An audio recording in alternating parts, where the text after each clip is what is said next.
Boa tarde, boa noite, bom dia, sei lá que horas você vai estar nos assistindo, vai estar nos pegando neste mundo virtual, mas hoje, agora é segunda-feira, 5 horas, e eu já fiz bobagem aqui, pera aí que tem Mauro demais aqui, pronto, já tirei. A gente vai abrindo as janelas, depois não fecha. Então, mas hoje, segunda-feira, 24 de junho, o Nordeste está fervendo, festa de São João. É dia, segunda-feira, 5 horas da tarde, aqui no canal Paz e Bem, é dia sagrado, sagrado é bom, de retalhos da nossa história com o professor Pedro Lima Vasconcelos. Toda segunda-feira, ao vivo, às 5 horas da tarde, aí você pode aproveitar e assistir a aula, assistir novamente, mandar para os seus amigos e amigas desse curso, que é o curso do presidente Lula, né? O curso que o presidente Lula encomendou para nós, para falar sobre as histórias do povo brasileiro. Toda terça-feira, num horário que a gente combina, dependendo da grade de programação da TV 247, você assiste aqui na TV 247 também. Para começar, já vou pedindo, torne-se assinante do canal Paz e Bem, para crescer essa comunidade, possibilitar para nós novos projetos, um pouco mais de estrutura, jornadas, aventuras mais ousadas aqui no canal Paz e Bem, e também suporte para aqueles que doam gratuitamente seu talento e que eventualmente precisam do apoio do canal. E se você não está inscrita ainda no Paz e Bem, vem, chega mais, estamos na campanha para chegar aos 20 mil inscritos e inscritas até o mês de agosto. Pedro Lima Vasconcelos, boa tarde, tudo bem? Boa tarde, Mauro, tudo bem? Saudações a você, a comunidade toda reunida em torno dos retalhos da nossa história, desde esta Maceió, no dia 24 de junho, dia de um dos santos mais celebrados, né, no contexto aqui das festas juninas, tão importantes na cultura nordestina. Então, um abraço a todo mundo e vamos ao encontro aí de mais um retalho das nossas histórias. Gente, Santa Rosa Egipcíaca. Eu nunca tinha ouvido falar. E as pessoas que conversaram comigo esses dias, Pedro, sobre o retalho da nossa história, falaram: mas Santa Rosa Egipcíaca, que história é essa? Que Santa Rosa é essa que eu nunca ouvi falar? As pessoas não têm ideia dessa história. Estou abrindo aqui a nossa transmissão ao vivo. Gente, a história do Brasil é muito rica, a história do povo brasileiro é muito cheia de maravilhas, de maravilhamento, e hoje nós vamos mergulhar em uma delas, porque eu nunca tinha ouvido falar, mas já recebi um pouquinho antes essa vantagem de ser monitor do curso, o texto, então já dei uma olhada no texto, já sei um pouquinho dela, mas realmente uma história muito desconhecida. Quero saudar aqui todo mundo que vai chegando para conhecer. Aqui, ó, a Catarina Chaves, a psicóloga clínica, parceira aqui do Paz e Bem, estamos desenvolvendo um projeto com ela, Pedro e eu, um projeto por iniciativa da Catarina, logo mais vou poder falar sobre ele aqui. Está mandando boa tarde, dizendo aqui, curiosa sobre o programa de hoje. A Jaiça Lima Santana, mandando boa tarde, desanimada com os esquemas superiores que manterão Lula preso. Mesmo assim, feliz São João para todos. Calma lá, que nós vamos tirar nosso presidente da cadeia. Vamos lá. Não vão ser eles, não, vão ser nós. Rosilene Fernandes, mandando boa tarde. A Maria Abreu, aguardando a aula lá do Porto, em Portugal, muito bem chegada. A Rosilene Fernandes, acho que eu já dei boa tarde para ela, está dizendo que não é para desanimar bem. É isso aí. A ditadura foi assim, foi até pior que isso. As pessoas, falei hoje no Giro das 11, Pedro, na ditadura as pessoas eram torturadas, massacradas, mortas na cadeia, você recorria para a justiça e não acontecia nada, eles faziam de conta que era tudo mentira. O negócio realmente, vamos lá. Glécio, grande Glécio chegando, Selma Gouveia, Zenaide Virgínia, Terezinha Monteiro, a Deise, lá de Belém do Pará, Maria Cruz, o Inácio Rivera, buenas tardes, saludo desde Chile, o Chile sempre muito bem chegado aqui, sempre... o Chile é uma delícia. Maria Augusta Cambará, Maria Paula Leal, Maria da Cruz, cheia de Marias hoje aqui, que bom. Zenaide Virgínia, de Recife, vamos ver em breve. E olha, gente, é importante, no encontro de membros e assinantes da TV 247, quem vai estar? Eu vou estar, mas quem vai estar de importante é Pedro Lima Vasconcelos, vai fazer uma palestra imperdível sobre a relação entre Lula e a história do Brasil. O Carlos Dias também chegando, falando de Brasília. Leonardo Fittipaldi Torga, do Sejus, né, do Centro de Estudos Espiritismo e Justiça Social, a Silvana Zanella Gorian, muita gente chegando, Luzia. Gente, essa Santa Rosa egipcíaca chamou a atenção de todo mundo. Olha aqui, a Coraci Maria de Lima. Participo de todas as aulas daqui de Rondonópolis. Muito curiosa por essa aula de hoje. A Gabriela, Amazônia, a Gabriela Campos, Amazônia presente. O confessor. Retalhos da nossa história contará em breve com um capítulo dourado, a resistência do líder Lula ao fascismo no século XXI. Vamos chegar lá, com certeza. É isso aí. Pedro, quem foi Santa Rosa egipcíaca? Que história é essa mulher? Bem, e eu sei, quem sabe é o autor desta obra. Dá para ver? Luiz Motti. Mauro conhece, não sei se pessoalmente, mas conhece pela produção, pela atuação, pelo destemor, né, com que enfrenta as questões, defende as causas, aposta naquilo em que acredita, particularmente no que diz respeito, né, àquilo que hoje a gente chama de as questões LGBT. Ele é um dos pioneiros. O Luiz Motti é uma das principais e, como você falou, mais corajosas lideranças do universo LGBT no Brasil. É um nome histórico da causa gay no país, né? Exatamente. Professor, acredito que já aposentado, da Universidade Federal da Bahia, e ele é o autor desta obra alentada. São pelo menos são mais de 750 páginas. Não, para ser exato, 749 páginas, um trabalho dos mais importantes, entre tantos que ele vem produzindo ao longo da sua trajetória enquanto pesquisador, enquanto professor, né, sobre esta senhora, Rosa Maria Egipcíaca da Vera Cruz. Esse é o nome completo, né, que esta mulher assumiu. Bem, quem foi essa mulher? Por que ela aparece exatamente neste contexto, ou neste momento da trajetória aqui dos nossos retalhos? Porque ela foi uma mulher do século XVIII. Justamente os diversos encontros que tivemos, os últimos encontros, trataram de retalhos da história brasileira, né, ao longo do século XVIII. Mas a história de Rosa Egipcíaca, vamos chamá-la assim, com o nome abreviado, é uma história. Mauro já pôde dar uma olhadinha no material que logo ele vai disponibilizar para todo mundo. É uma história surpreendente, é uma história fascinante, é uma história que deixa as pessoas boquiabertas, né?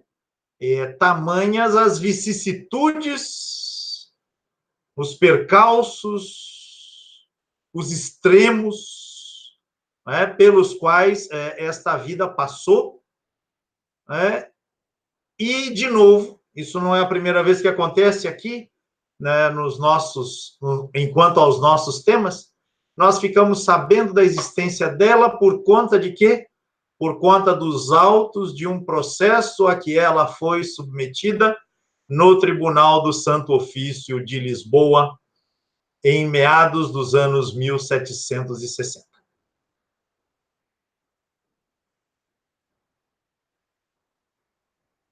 Perdão, gente, perdão, tinha fechado o microfone. Não, só ia dizer, o livro do Luiz Motti é Rosa egipsíaca, uma santa africana no Brasil, esse que o Pedro mostrou. A referência está na descrição do vídeo. E tem o... Oh, meu perdão, gente. Ai, que engasgado. E ele escreveu um artigo, esse livro é de 93, em 2005 ele escreveu um artigo alentado, que é um grande resumo da pesquisa dele, do livro, nos cadernos do IHU, Instituto Humanitas do Ensino, somos parceiros, irmãos do IHU, e vou, então, publicar hoje, foi eu mesmo publicar, depois da nossa aula aqui, a íntegra do artigo do Luiz Motti, então, que é um resumo, uma condensação desse livro dele no nosso site, pazebem.org. Perdão, Pedro. Muito bom, muito bom. É uma leitura que vale a pena ser feita. O Motti escreve de maneira apaixonada e o tema é, por si, apaixonante para despertar, para suscitar, para provocar a sensibilidade de quem se ocupa com a história do povo brasileiro, das suas lutas, das suas articulações, da sua criatividade e também dos processos pelos quais ontem e hoje esta criatividade, estas invenções vêm sendo sufocadas. Então, no caso de Rosa egipsíaca, o que temos a falar? O que tenho a falar aqui, a comunicar, a compartilhar com vocês nesta oportunidade? Basicamente, eu vou tomar aqui alguns elementos da biografia de Rosa egipsíaca na reconstrução atenta, detalhada, absolutamente bem contextualizada que nos propõe o Luiz Motti, tanto no seu livro maior, como no seu texto maior, quanto no artigo que Mauro agora mencionou e que já já estará à disposição de vocês, né, para a leitura. Então, Rosa, uma negra nascida na África. Então, começa daí. Ela nasceu por volta de 1720. Não sabemos exatamente. É bom não esquecer que as informações que nós temos a respeito dela só nos serão disponibilizadas pelos autos da Inquisição, né, por conta de um processo ao qual ela foi submetida já quando ela portava aí seus 45, 46 anos, portanto, já muitos anos depois. Então, ela nasceu por volta de 1720 e com seus 5, 6 anos de idade, por aí, ela desembarcou num navio negreiro. Então, trata-se de uma criança que foi traficada da África para o Brasil. Ela não sabe os nomes dos seus pais, o que levanta a questão de se ela foi traficada sozinha, com seus pais, se ela perdeu o contato com seus pais aqui no Brasil, ou já tinha perdido lá na África. Enfim, ela não tem desde pequena, né, esse vínculo tão fundamental, como tantas, mas este vínculo tão fundamental que é o vínculo com os seus pais, seu pai, né, e mãe. Então, em 1725, com 5, 6 anos, mais ou menos, ela é trazida para o Brasil, ela desembarca num navio negreiro no Rio de Janeiro. Ela chega a dizer, quando interrogada, lá, muito mais tarde, no Tribunal da Inquisição em Lisboa que ela não sabe quem são seus pais. Diz o Luiz Motti, em nenhum momento da sua biografia esta negra fez qualquer menção à sua família africana ou a seu nome original. Isto por quê, Mauro? Porque o nome Rosa, na verdade, é um nome que ela vai dar a si mesma mais adiante, quando a vida dela ganhar uma outra direção absolutamente inusitada, que eu não quero antecipar aqui. Chamamos esta mulher de Rosa, tratando de um tempo em que ela ainda não era Rosa. Ela será Rosa mais à frente. Bem,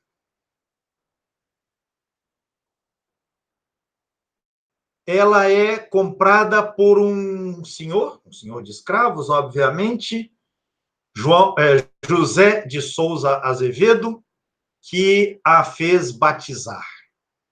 Batizar na igrejinha que existia, onde hoje, no Rio de Janeiro, ergue-se a grandiosa Igreja da Candelária. Mas, naqueles tempos, né, não existia ainda esta igreja tão bonita, tão fotografada, e em torno da qual da igreja, moram meninos e meninas de rua, e a gente vai se lembrar aí do massacre das crianças da Candelária, acontecido alguns anos atrás. Pois nesta igreja foi batizada ali, assim que chegou ao Brasil, a rosa egipcíaca.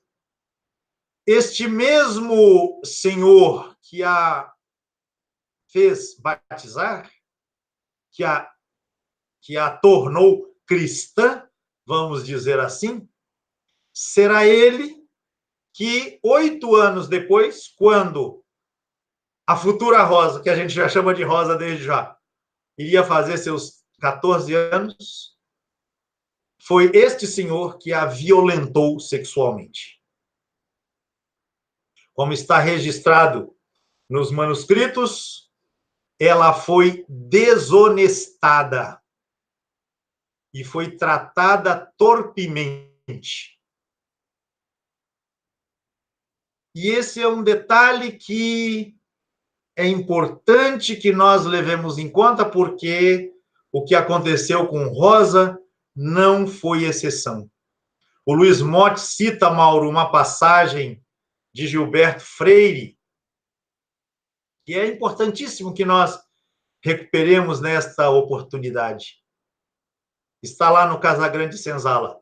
Não há escravidão sem depravação sexual. É da essência mesma do regime. Então, aconteceu com a futura Rosa o que acontecia com todas as meninas, com todas as africanas, com todas as meninas descendentes de africanos. Quando chegavam no início... O que explica a condescendência da elite brasileira em relação ao tema do estupro, né? Sim. E eu me lembro que alguém, numa das aulas dos nossos encontros passados, mencionou em algum comentário ou no bate-papo, já não me recordo mais, da cultura do estupro como uma marca da nossa trajetória, uma marca triste, uma marca obscura, terrível, apavorante da nossa história. Com Rosa Egipcíaca, com a futura Rosa Egipcíaca, não aconteceu diferente. Ela foi violentada sexualmente por aquele que a havia feito batizar. Uma contradição, diríamos nós, mas uma contradição que se fez normal, que se estabeleceu na história brasileira. E quem fala isso não é outro senão o grande Gilberto Freire, né, que desse mundo dos costumes, das práticas, do Brasil colonial é um dos grandes mestres, né, que nós temos. Não há escravidão sem depravação sexual. É da essência mesma do regime. E aí o Motte levanta uma série de questões, né?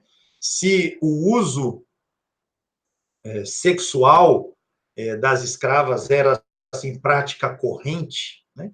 Então, quantos filhos, filhas terão vindo desses estupros? Quantos abortos não terão acontecido em função, né, destas gravidezes surgidas em conjunturas como essa? Enfim, não se sabe nada do que possa ter ocorrido quanto a isso no tocante à futura Rosa.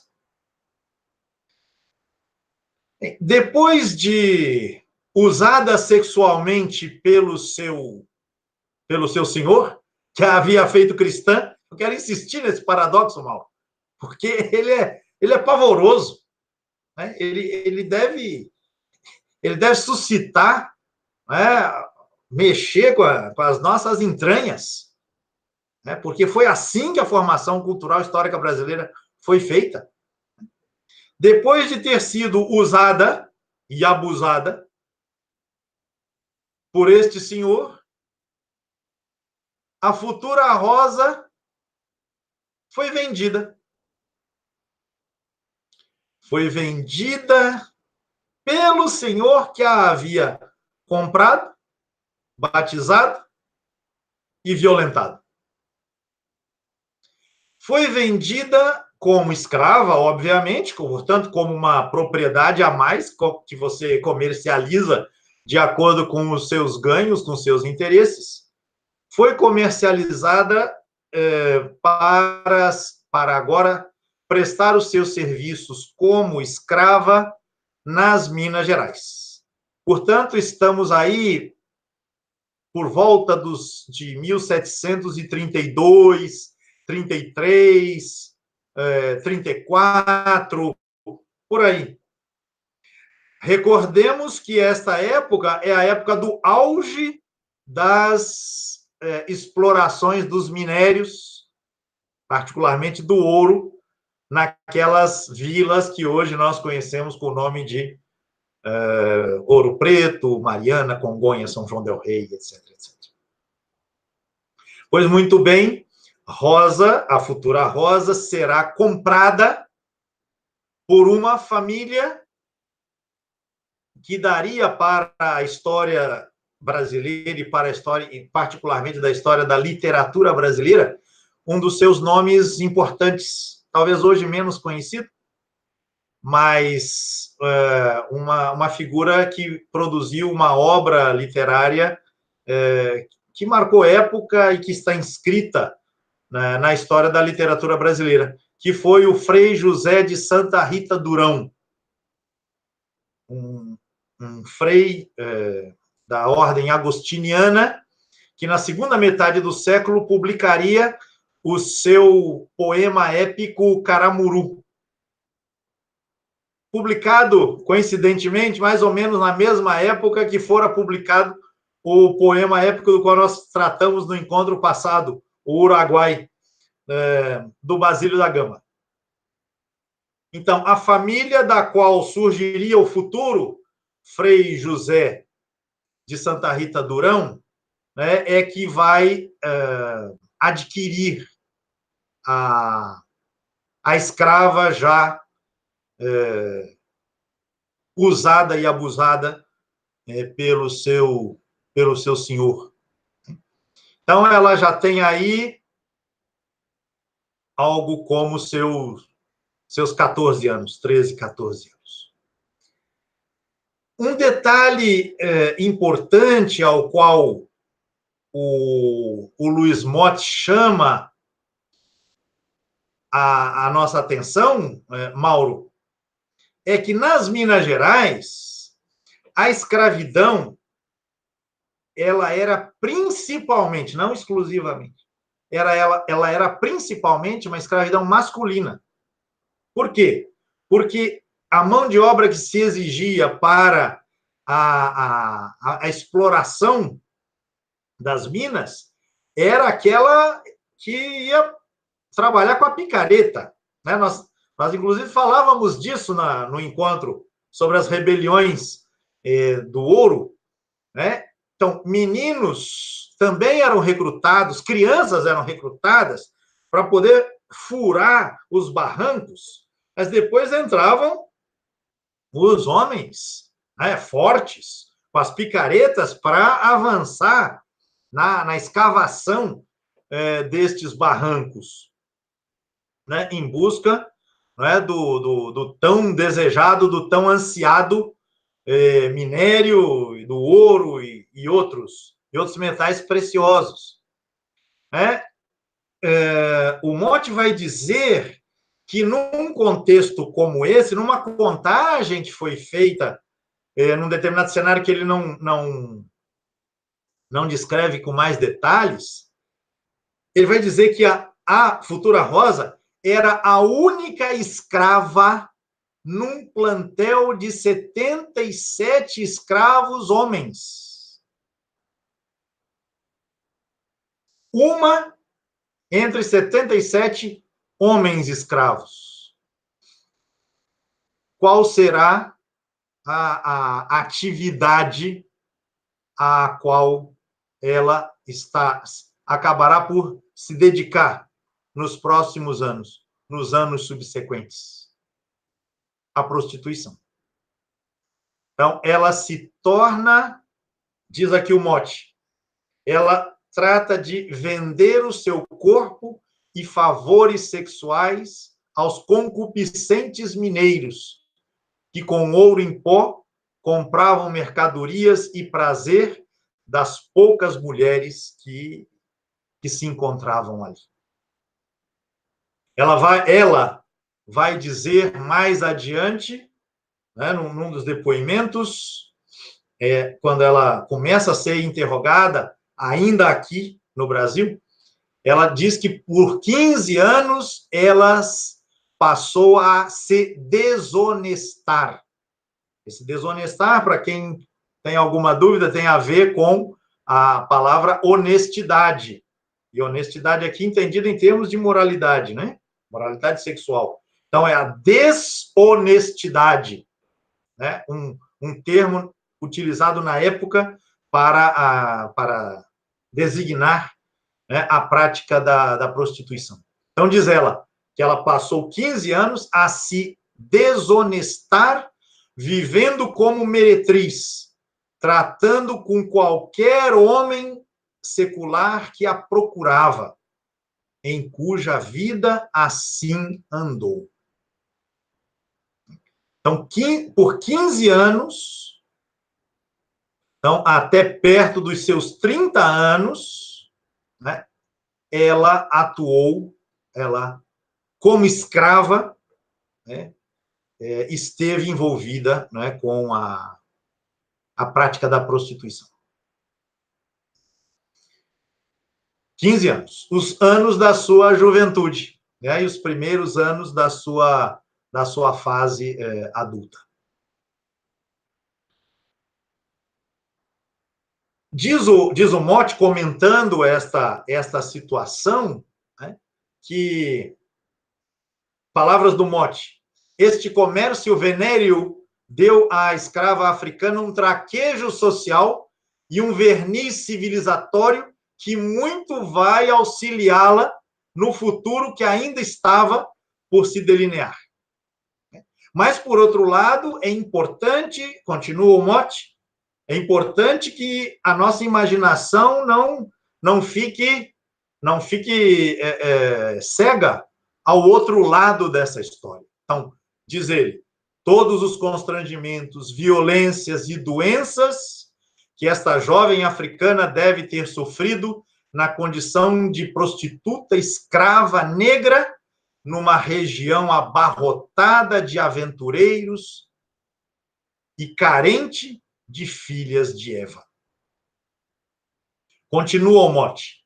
Estes 15 anos de meretrício, dos 14 aos 29 anos, foram fundamentais na constituição da personalidade e desenvoltura social desta negra que, na qualidade de mercadoria sexual, deve ter privado do relacionamento com centenas de homens de diferentes raças e classes sociais. Escravos, negros forros, mestiços, brancos aventureiros, portugueses que tenham sido favorecidos pela sorte que o metal aurífero lhes proporcionou.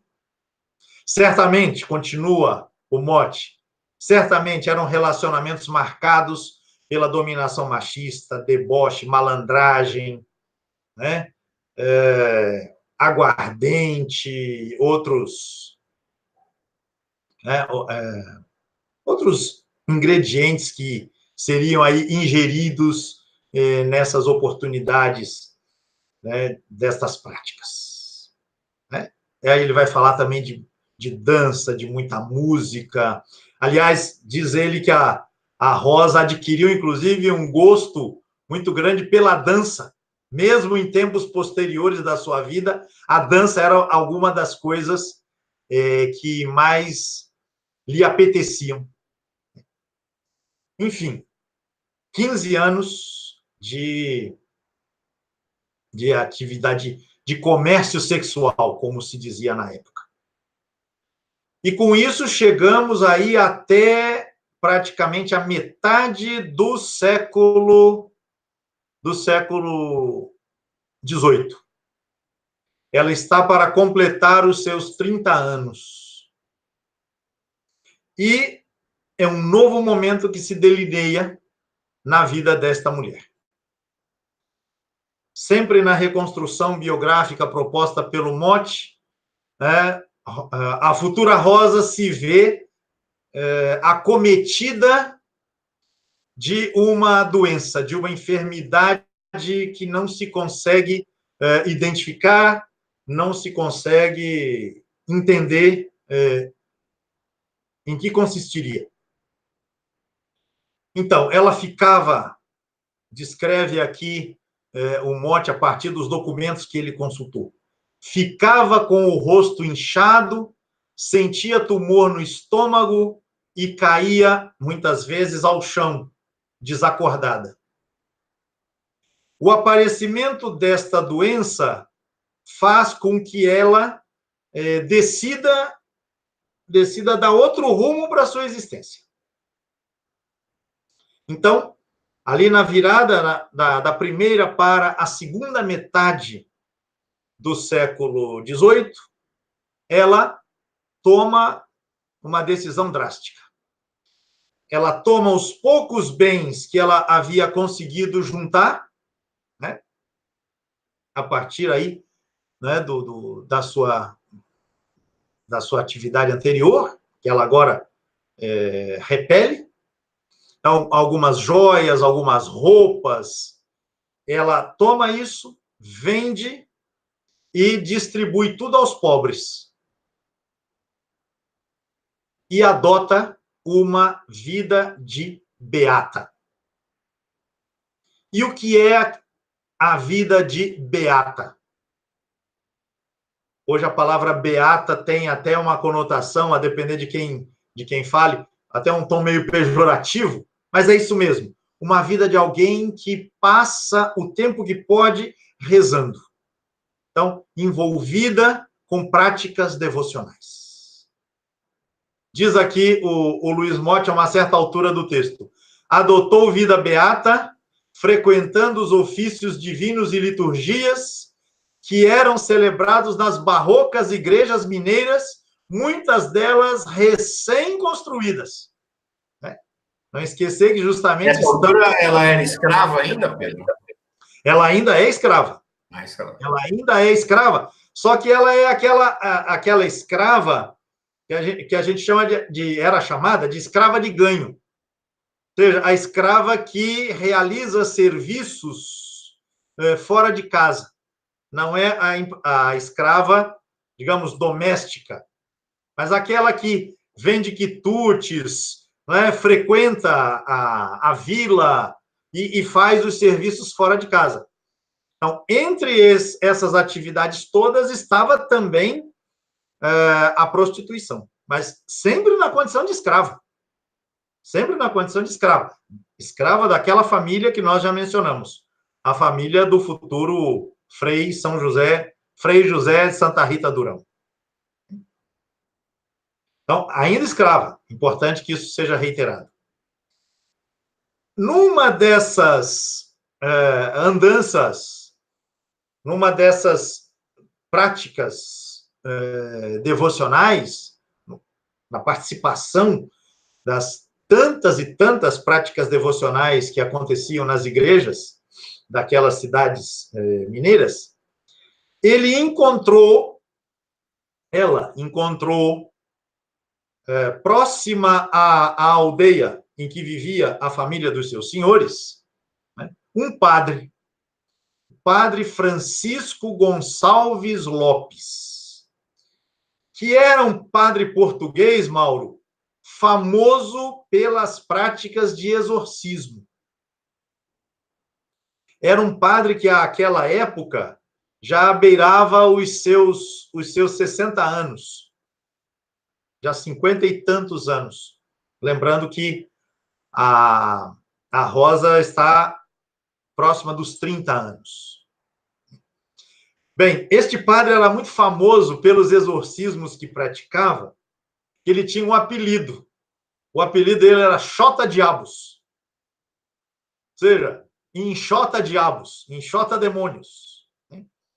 E você sabe bem, Mauro, que essas manifestações em que as pessoas ficavam abaladas a ponto de terem como que convulsões, né, ou caírem no chão, né, desacordadas, essas manifestações eram entendidas no mundo religioso da época como expressões de possessão demoníaca. Sim? Pois muito bem. Com o fundamentalismo galopante, voltaram a ser entendidas assim, né? Pois é. E aí, quer dizer, mais uma expressão que desafia o nosso entendimento, né, em tempos, vamos dizer assim, racionalistas. Mas esse é um episódio que é um evento, né, que se dá de tantas maneiras, de tantas formas, em tantos contextos religiosos. Né? Agora, veja como isso é interpretado pela própria Rosa. Ela fica impressionada com as cerimônias de exorcismo que ela assiste, realizadas por este famoso xota-diabos. E então ela se convence de ela mesma estar possuída por 7 demônios. E nesse momento é inevitável a associação, não é, com uma passagem da Bíblia que você vai se recordar muito bem. A referência que se encontra no Evangelho segundo Lucas e depois reproduzida no final postiço do Evangelho segundo Marcos. Deixa essa questão do final postiço para outra oportunidade. A Maria Madalena. Nas duas passagens, Lucas capítulo 8 e Marcos capítulo 16, se diz que de Madalena tinham sido expulsos 7 demônios. Ora, na tradição cristã, Madalena foi associada com aquela mulher, Mauro, recorde-se aí da cena, pecadora da cidade, que vai lavar os pés de Jesus e enxugá-los, os pés, com os seus cabelos. E feita esta associação, a tradição cristã leu que Maria Madalena era, também ela, prostituta. Então, Rosa associa o seu passado de prostituta ao fato de estar possuída pelos 7 demônios que um dia tinham sido aqueles a dominarem Maria Madalena. É como se, de alguma maneira, ela tratasse de exorcizar o seu próprio passado, ressignificando-o em vistas a uma nova existência, uma nova fase dessa trajetória. Então, diz aqui o Motte, reproduzindo passagens de um dos documentos que registram depoimentos que Rosa haveria de dar mais à frente.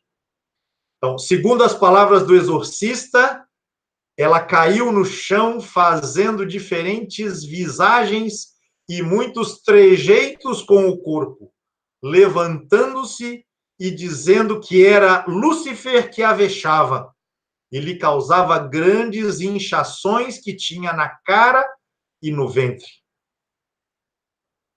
Nas palavras de uma testemunha destes exorcismos, Rosa fazia gestos e movimentos que pareciam o demônio. Numa outra descrição que ela faz de si mesma, né, do que se passa com ela, neste efetivo transe, ela diz que viu e sentiu que do ar lhe deitaram um caldeirão de água fervendo, com o que caiu logo desacordada. E quando se restituiu, ou seja, quando voltou a si, se achou lançando sangue da cabeça, que estava rachada e metida aos pés de São Benedito.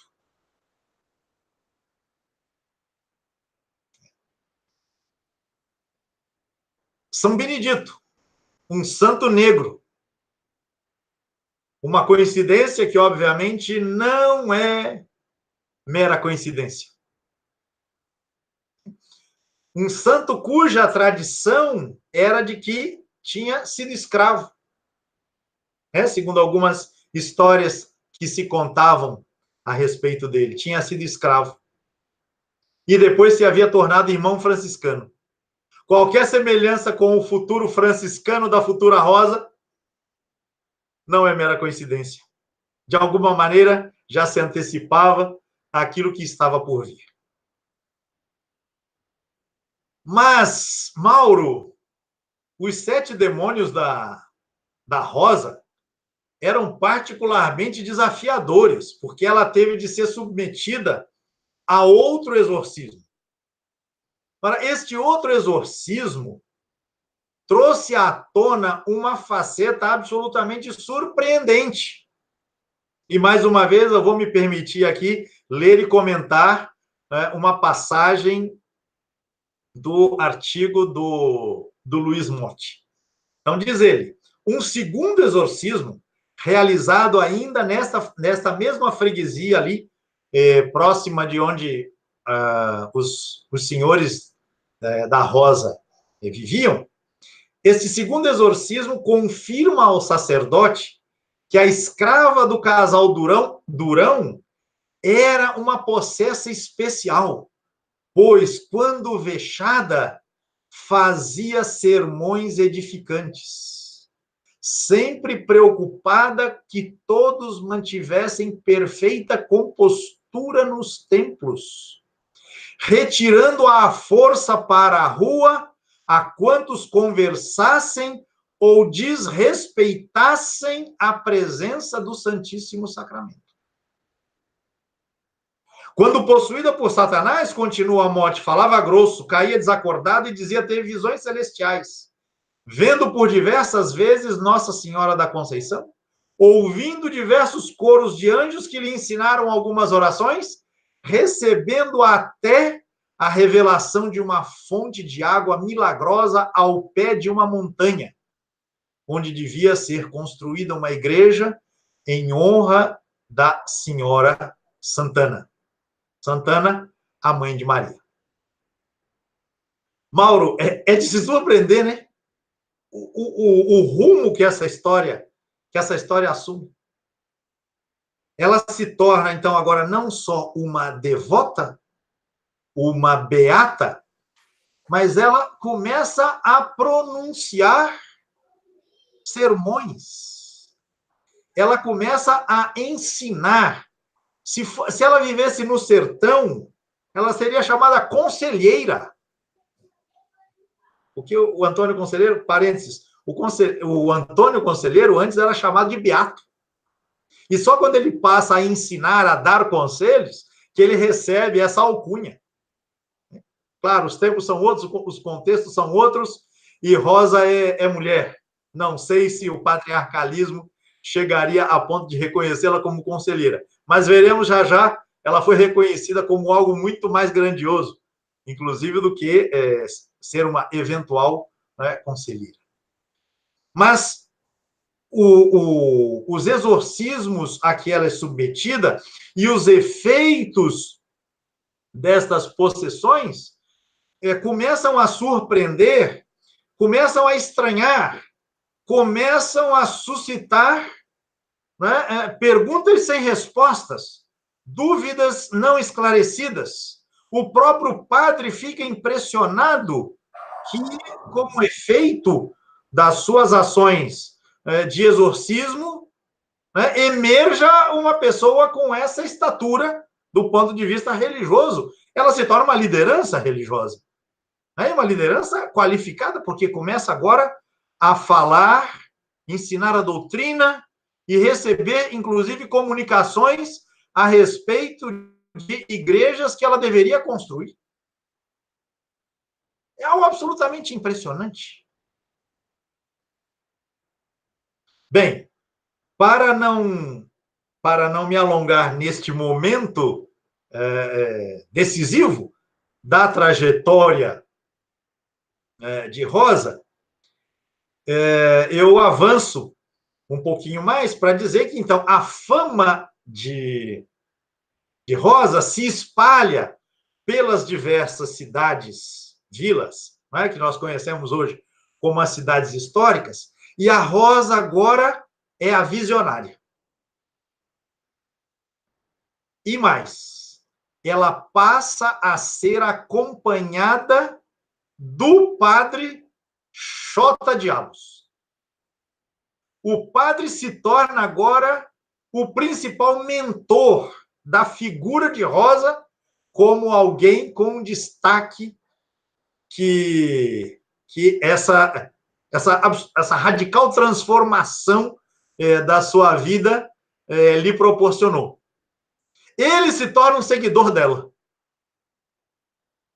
Inclusive, o mote levanta a possibilidade muito plausível de que eles tenham se tornado um casal, né? vivendo conjugalmente, né? Algo que era absolutamente comum, né?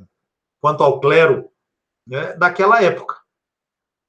De toda maneira, o padre se torna o protetor dela, se torna o incentivador dela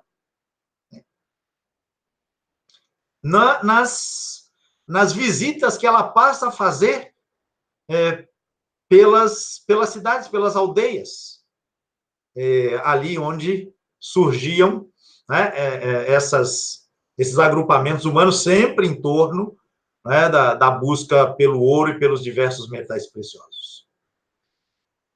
Numa dessas oportunidades, lá naquilo que hoje é São João del Rei, a Rosa interrompeu a pregação de um missionário. E essa interrupção produziu aquele auê todo, a gente pode imaginar a cena, o que fez com que ela fosse aprisionada e levada para ser julgada pelo bispo. Uma mulher escrava, Mariana tinha acabado. Como? Uma mulher negra, escrava, afrontando publicamente um padre, provavelmente de origem portuguesa, branco. Essa mulher era corajosa. Pois é. Mas isso é em nome de Satanás, né? No fim das contas, era tudo atribuído a Satanás. né? Porque ela é submetida a dezenas de exorcismos. É como se Satanás fosse e voltasse, fosse e voltasse, fosse e voltasse. Né? Ela foi presa, ela foi açoitada no Pelourinho, né?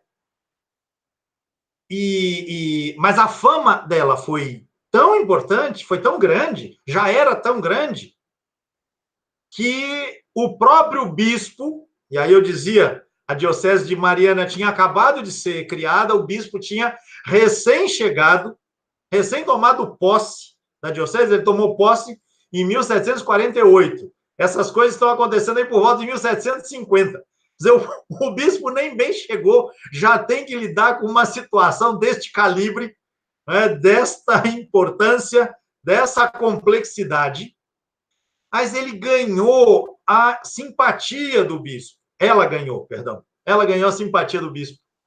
E ele se encarregou, ele chamou uma comissão de teólogos para ver se a Rosa era mesmo uma santa, era possessa, era uma embusteira, era, enfim, uma charlatã, diríamos hoje. Bem, muita semelhança da história dela com a história de São Francisco de Assis também, né? A que detalhes você está se referindo? Não, primeiro essa ideia, essa missão que ela achava de construir igrejas. Sim. Segundo, essa história de que, assim como São Francisco, ela tem uma enorme rejeição, mas, por outro lado, ela tem adesão de uma parte da hierarquia, né? Assim como São Francisco foi protegido do bispo da cidade de Assis, ela é protegida do bispo ali de Mariana e tem a simpatia desse padre. Então, tem essa... É interessante isso, né? E não é qualquer padre, é o padre Xota Diabos. Mas aí, para dar definitivamente novo rumo à história da Rosa, o padre decide comprar a Rosa dos seus senhores. Então, a Rosa se torna, né, propriedade do padre, mas o padre não a compra para ser escrava dele. Né? Ela ganha a sua alforria, ela ganha a sua liberdade, comprada pelo padre, que é o seu confessor e que é, muito possivelmente, o seu companheiro, o seu cônjuge. E notem que eu falei cônjuge, eu não falei conge. Me permita, nesses tempos, esta pequena observação. E, para evitar maiores problemas, já que, né, havia essas questões envolvendo alguns padres, ela havia sido torturada, a fama, de um lado, era muito grande, mas também as maledicências eram enormes, tendo em vista, inclusive, o que tinha sido, né, a sua vida anterior, né, nos anos anteriores. Né? Então, ela decide voltar para o Rio de Janeiro. Mas ela não vai sozinha. Ela vai com o seu companheiro, que é o padre Xota Diabos. Então, o mote diz, olha, vamos pensar na adolescente Rosa, vendida do Rio para Minas, logo depois de ter sido violentada sexualmente.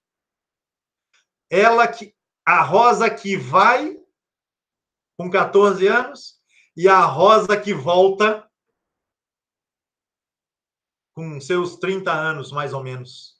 Ou seja, 15, 16 anos depois. Né? A volta dela de Minas para o Rio de Janeiro. Ela chega àquela cidade que já estava prestes a se tornar a capital, né, da América Portuguesa. Então, uma cidade que, então, crescia já bastante. Então, as condições em que ela chega, diz o mote, ela agora se apresenta como Rosa Maria Egipsíaca da Vera Cruz. Continua a mote, montada num cavalo, dormindo em estalagens, né, no caminho de Minas para o Rio de Janeiro, dormindo em estalagens, intercalava visões celestiais com tentações carnais, tendo o Xota-diabos como eleito do seu coração. Relação íntima, insinuada e comentada pelos seus próprios contemporâneos, embora nunca tenha sido comprovada e jamais assumida pelos dois. Bem, esta Rosa, com este novo nome, chega ao Rio de Janeiro nesta nova condição e se instala, né, numa casa em frente a uma das igrejas que existiam no Rio de Janeiro de então, no centro histórico, ali do que hoje a gente chama de centro histórico do Rio de Janeiro. E ela vai dizer mais adiante que nessa condição de recém-chegada ao Rio de Janeiro, ela teve uma visão do menino Jesus vestido de azul celeste, tendo na cabeça uma tiara pontifícia. E aí, de novo, ela cai no chão sem sentidos, como se estivesse morta. Continua o mote. Por sugestão de uma beata das muitas que frequentavam assiduamente os templos cariocas, Rosa revelou sua vida atribulada e seus dons espirituais ao provincial dos franciscanos, Frei Agostinho de São José, que se tornou o seu diretor espiritual. E este Frei Agostinho, Mauro, ele é conhecido na história por ter sido responsável por algumas ampliações e alguns embelezamentos que recebeu o convento franciscano situado no Largo da Carioca, lá no coração do Rio de Janeiro. Talvez você conheça. É uma bela obra, né, do Largo da Carioca. Então, este frei, ele foi responsável por algumas ampliações ali, né, no interior do convento, que já existia fazia um século, é uma obra do século XVII. E entre essas ampliações está uma produção artística, uma pequena escultura dirigida, feita em homenagem aos santos corações, aos sagrados corações. Ora, esta devoção aos sagrados corações era uma devoção que começava a ser implementada no Rio de Janeiro naquela época. Por quem? Nada menos que por Rosa Egipsíaca. Ou seja, nós temos uma marca da atuação da Rosa como promotora de devoções, né, que vão ingressar no catolicismo devocional brasileiro, né? Obra de Rosa. Obra de Rosa. Quem imaginaria? Quem imaginaria? E quem hoje visita o convento lá, eu visitei faz muito tempo. Não me lembro mais dos detalhes do interior dessa obra. Me recordo que fiquei muito impactado pela beleza, mas não me recordo dos detalhes. Mas eu não podia fazer ideia de que aquele detalhe, né, se referia justamente a uma devoção que acabava de ser introduzida, né, na vida de piedade dos católicos e católicas do Rio de Janeiro daquele tempo, por ninguém menos que Rosa Egipsíaca. Impressionante ou não? Muito, muito impactado. Que coisa, que história fenomenal. Fenomenal. Muito chocante. Pois é. Vai acontecer, Mauro, já que você estava falando de aproximações com o mundo franciscano, com a trajetória de Francisco, bem, ela já está aí, né? ligada ao mundo dos franciscanos do Rio de Janeiro. Uhum. E o efeito que a presença dessa mulher produziu entre os franciscanos foi tremendo.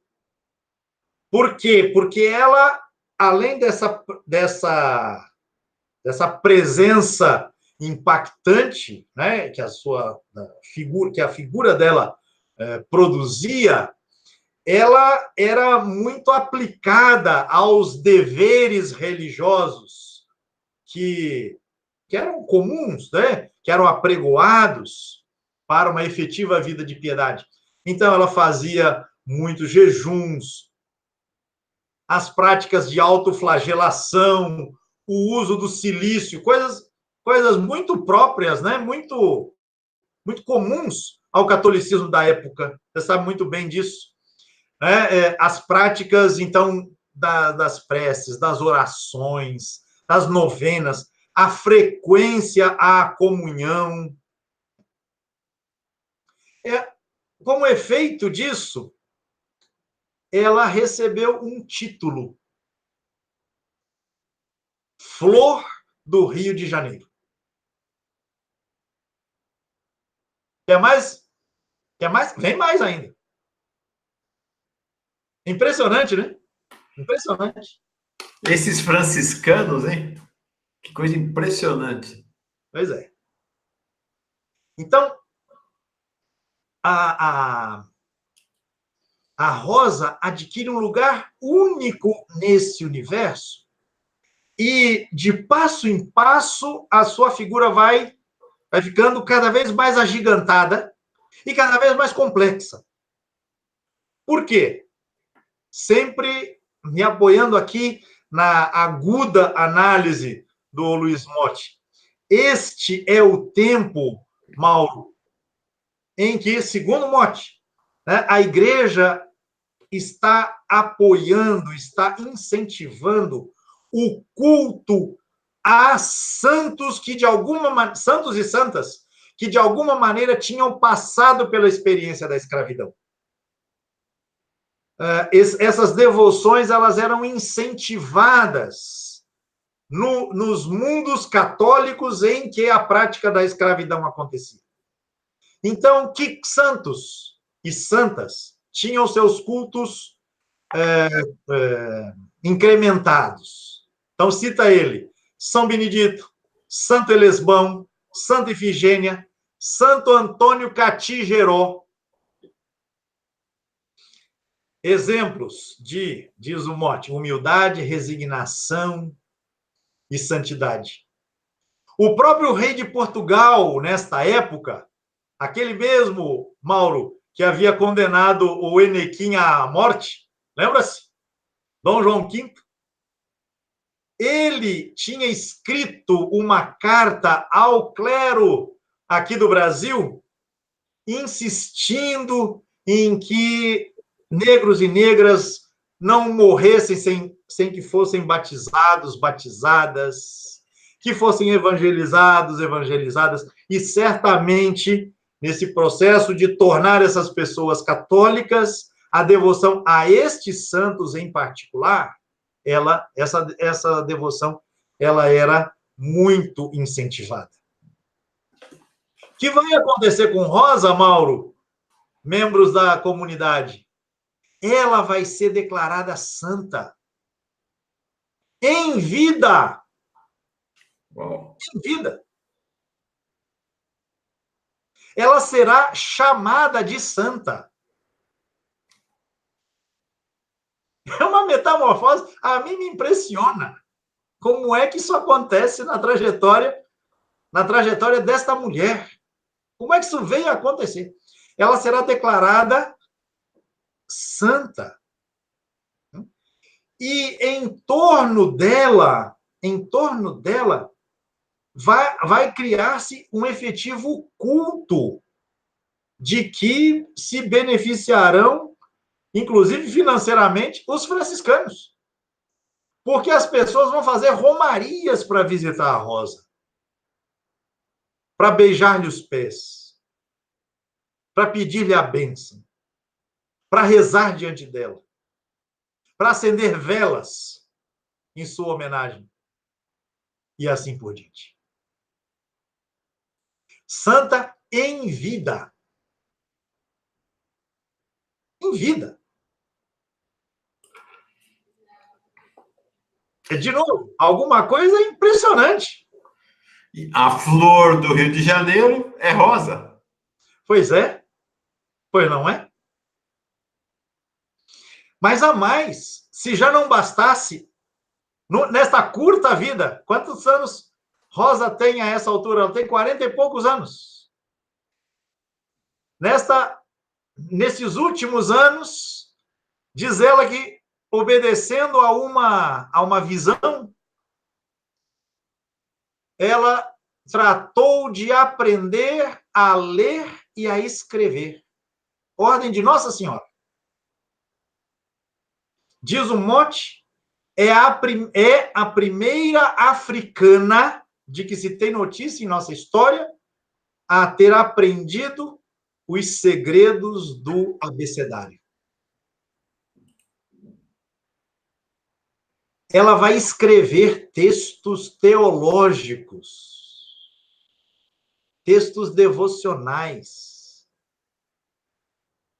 Diz o mote, mais de 200 páginas se conhece, se sabe, melhor dizendo, que ela chegou a produzir em diversos momentos, embora só algumas poucas tenham sobrevivido, tenham chegado até nós. Além disso, Rosa decidiu fundar um recolhimento para, entre aspas, mulheres do mundo. Ou seja, mulheres que também estavam na condição de prostituição. Mulheres do mundo que, continua a mote, pretendiam, como ela, trocar o amor dos homens pelo amor do divino esposo. Então, com o dinheiro, um dinheiro que o seu companheiro conseguiu, outros doadores também lhe ofereceram. O próprio bispo do Rio de Janeiro deu o seu apoio, não só formal, mas prático. Então, em 1754,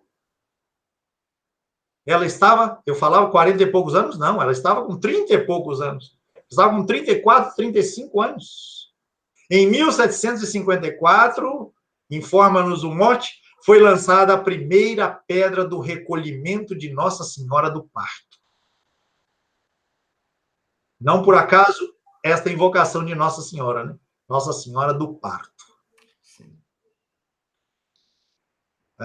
Ali nas proximidades do que hoje é o Largo da Carioca.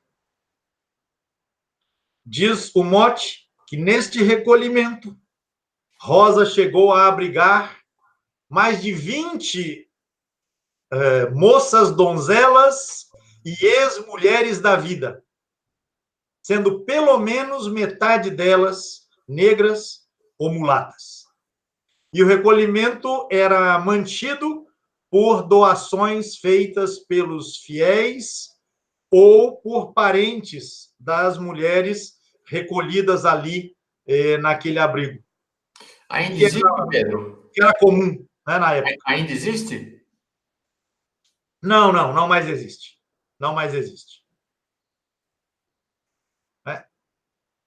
Então, essas doações mantinham este recolhimento, e elas faziam os votos, faziam não exatamente os votos perpétuos, que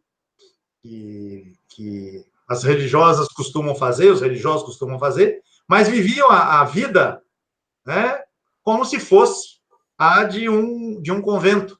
Então, a recitação dos ofícios, a participação nas liturgias, nas atividades, na recepção dos sacramentos, além de manterem a própria casa em condições de receberem outras né, outras pessoas, outras mulheres que precisassem, né, que fossem encaminhadas para aquele abrigo. Então, não bastasse tudo isso, temos tempo ainda ou não? Não temos mais? O tempo já foi faz tempo, homem. Já estamos aqui com 1h15, mas tá todo mundo aqui tão encantado com essa história que eu não estou ousando fazer nenhuma observação. Vamos lá. Bem, eu vou me permitir pelo menos duas ponderações ainda, sem querer avançar demais no tempo. Uma primeira eu já, na verdade, adiantei, né, que esta mulher escreveu um livro. E o livro recebeu o nome, Mauro, de Sagrada Teologia do Amor de Deus, Luz Brilhante das Almas Peregrinas. Fantástico. Basta o título, vá, já que o tempo avança tanto. As pessoas vão ver lá, lendo o texto do Mote que você vai disponibilizar, qual era o teor deste livro. Agora, Pedro, mais uma vez, você já falou, mas vamos ressaltar. É o primeiro livro escrito por uma mulher negra na história do Brasil. Pois é. É muito significado, muito forte, muito forte. Exatamente. E eu vou aqui reproduzir, tudo isso está no texto do Mote, as pessoas vão poder se deliciar com a leitura do texto. Mas eu não vou perder a oportunidade de ler um trechinho, uma das folhas que sobreviveram da própria Rosa, a beleza da escrita. E mais, a semelhança, num certo momento, ou a sintonia com este mundo que você chamaria de franciscano, Mauro. Diz ela, escreve ela, meu menino Jesus da Porciúncula. Olha lá. Porciúncula. Amo Jesus, adoro Jesus, bendigo Jesus, reverencio Jesus, agradeço a Jesus, exalto Jesus, santifico o nome santíssimo de Jesus por agora e sempre. E no último suspiro glorifico a Jesus no santíssimo sacramento da Eucaristia. Peço ao céu e à terra, peço às flores do campo e peço às estrelas do céu. Peço ao sol nos seus raios, peço à lua na sua luz, peço às aves do céu, cantai. Peço aos peixes nas suas conchas, peço aos rios no seu curso e belo correr.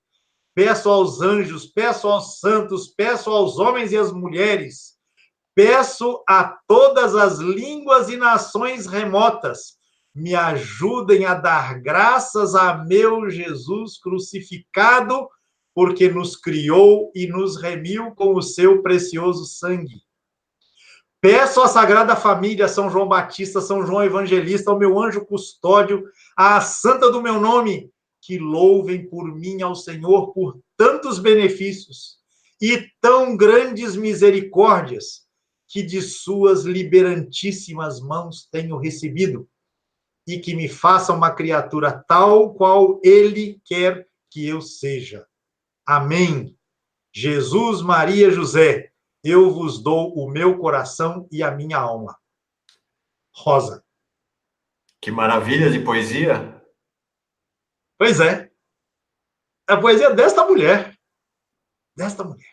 E ela faz referência à santa que me deu o seu nome. Quem que ela está se referindo? A Maria Egipcíaca, que é uma santa do cristianismo, que teve uma vida similar à dela. Era uma prostituta, depois foi para uma vida praticamente monástica, no deserto. Viveu ali entre os anos 300 e 400, lá no Egito. Por isso, Maria Egipcíaca, né? Então, é daí que vem esse nome dela. Né? Exatamente. E ela adotou esse nome, né? Ela deu para si este nome de maneira absolutamente consciente, né, em relação ao que tinha sido a sua trajetória até então e o que deveria ser, o que ela esperaria que fosse o transcorrer, né, dos anos que ela teria ainda por viver agora no Rio de Janeiro. Então, este é minha primeira observação, né? Na verdade, a penúltima, né? Porque o nosso tempo corre demais.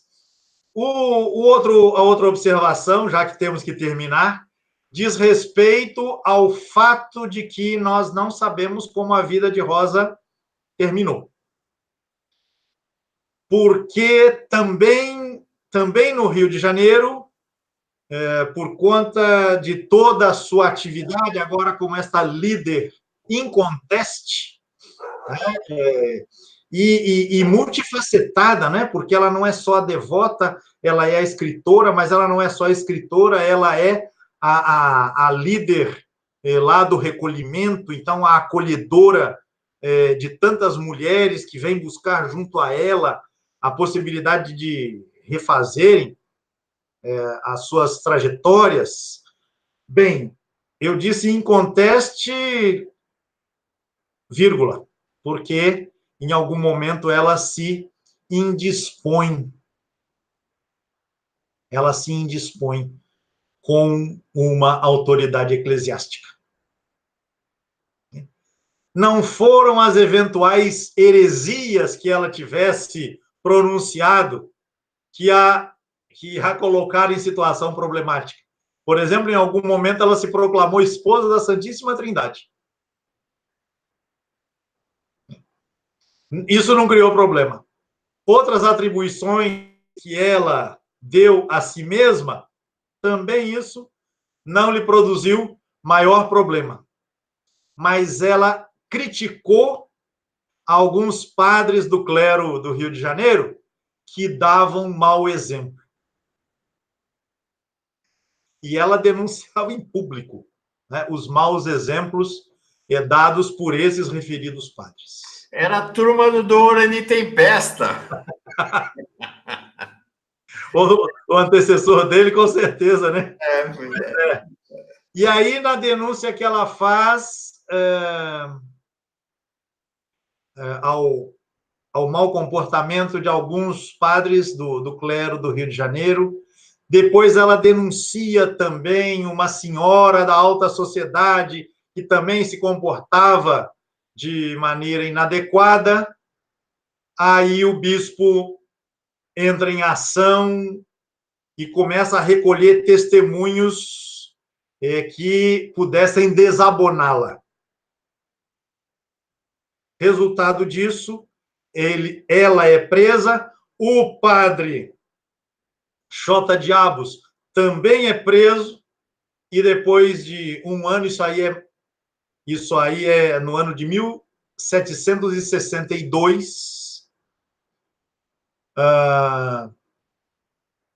eles são presos, e depois de um ano, eles são mandados para Lisboa, para serem interrogados no Tribunal do Santo Ofício.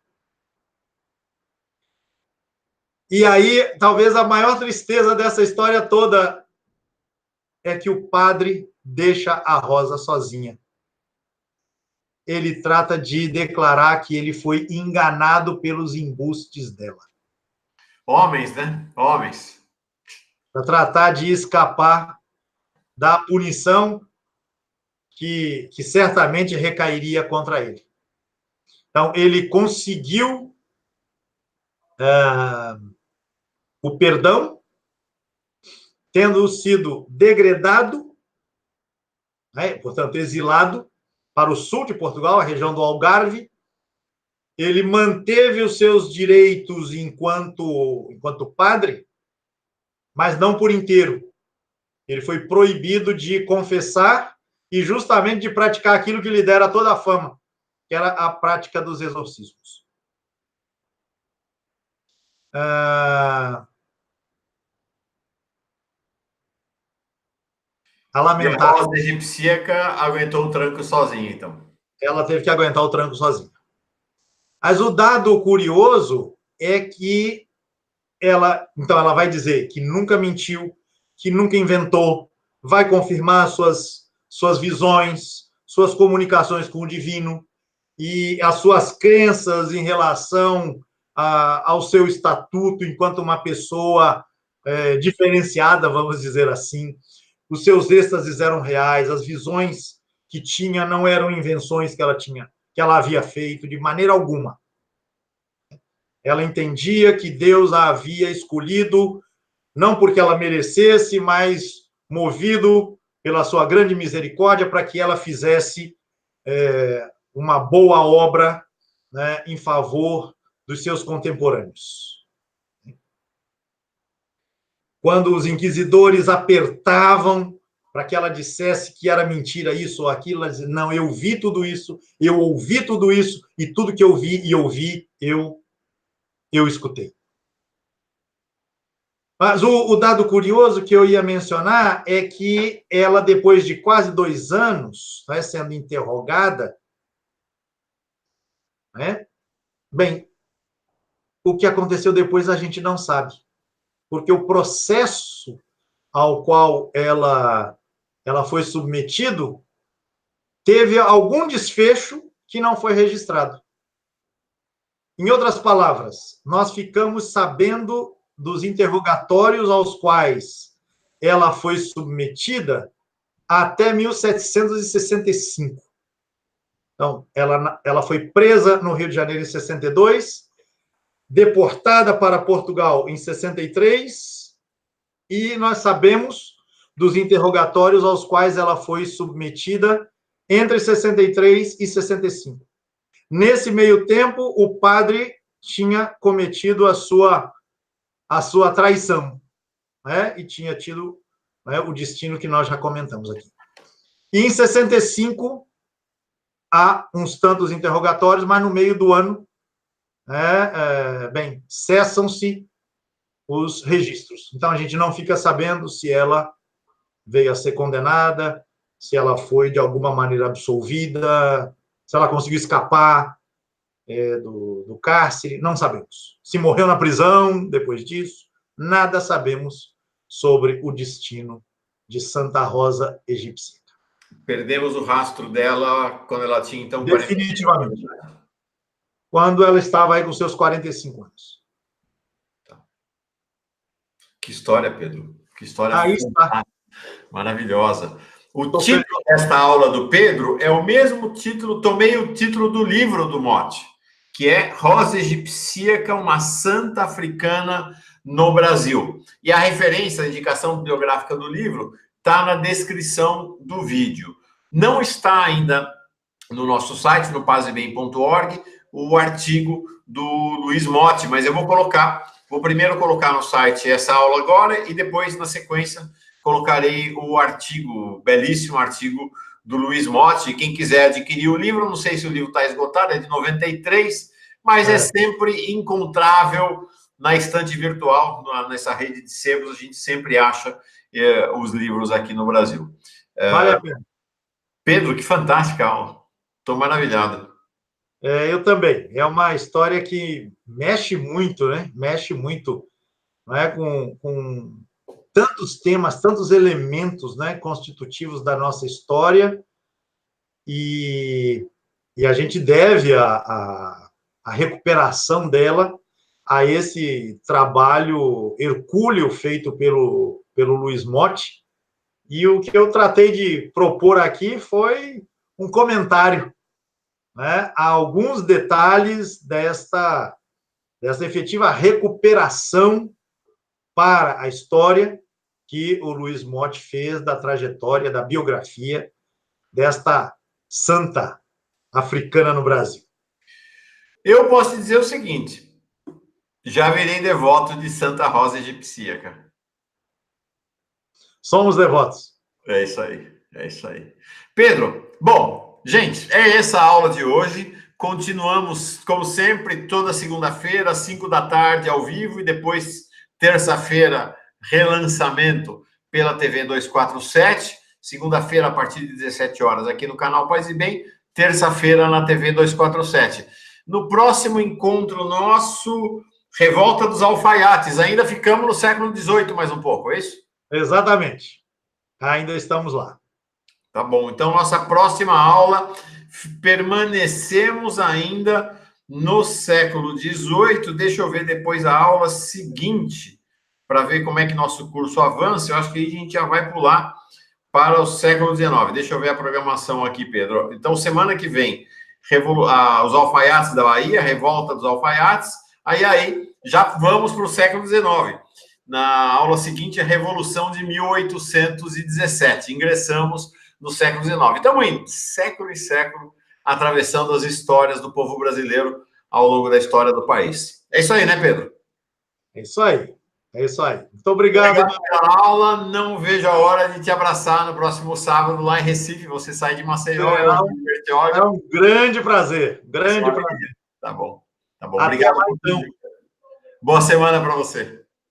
Grande abraço a você, a turma toda da nossa comunidade, em torno dos retalhos da nossa história.